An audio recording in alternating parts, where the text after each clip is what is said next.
નમસ્કાર ખેડૂત મિત્રો, અમે આજે રસુલપુર ગામની અંદર ખેરાલુ તાલુકાની અંદર એક ખેડૂત શિબિરનું આયોજન કર્યું છે। એમાંથી 150 પ્લસ ખેડૂત મિત્રોએ ભાગ લીધો હોય। સાથે અમારા જે પ્રગતિશીલ ખેડૂત મિત્રએ એમના ખેતરમાં ગઈ સાલ અમે નિજવડુ સીડ્સ કંપનીની જોરદાર રાયડાનું વાવેતર કર્યું હતું અને આજે જે મકસદ છે અમારો, જે આવનારી સિઝન આવી રહી છે ઉનાળુ બાજરીની, તો બાજરા માટે અમે ભલામણ કરીએ સનમેક્સ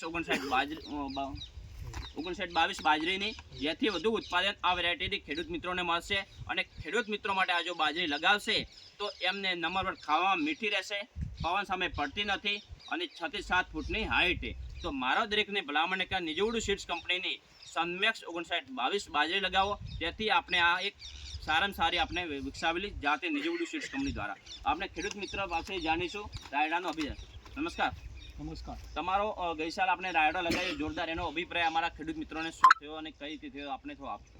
ગઈ સાલ મેં રાયડો વાવ્યો હતો, જોરદાર રાયડો, અને એક નંબરમાં હતો મારા પેલો પાયોનિયર 28 મણ થયું અને આ જોરદાર રાયડો હતો ને 42 મણ થયું।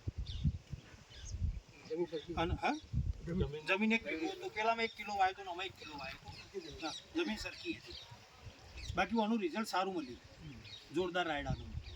બીજો મેન ડિફરન્સ લોકો દાણાની અને કોઈ સાઈઝમાં તમને દાણો આનો ભળાવદાર અને મોટો દાણો હતો અને કાળો મેચ દાણો હતો, બરાબર, જે માર્કેટમાં વેચ્યો ને એના કરતો આના 50 રૂપિયા ઊંચા પડે, બરાબર। વજનમાં કેવો ઉતર્યો અને વજનમાં સારું ઉતર્યું, બરાબર, વજનમાં ઉતર્યો ત્યારે જ 42 મણ થયો ને। તો તમે સંતોષ છો અમારી પ્રોડક્ટથી? તમારી હા મને સંતોષ છે। ગઈ સાલ મેં વાવ્યો તો એના માટે આ સાલે મેં વાવ્યો પાછો, બરાબર। તો તમે આ ખેડૂત મિત્રોને શું ભલામણ કરશો તમારા દ્વારા? અરે રાયડાનું પ્રોડક્શન સારું મળે છે આપણને, ઉતારો સારો હોય તો જોરદાર રાયડો આપણે વાવીએ અને વાવવા માટે સારું થઈ રહ્યું।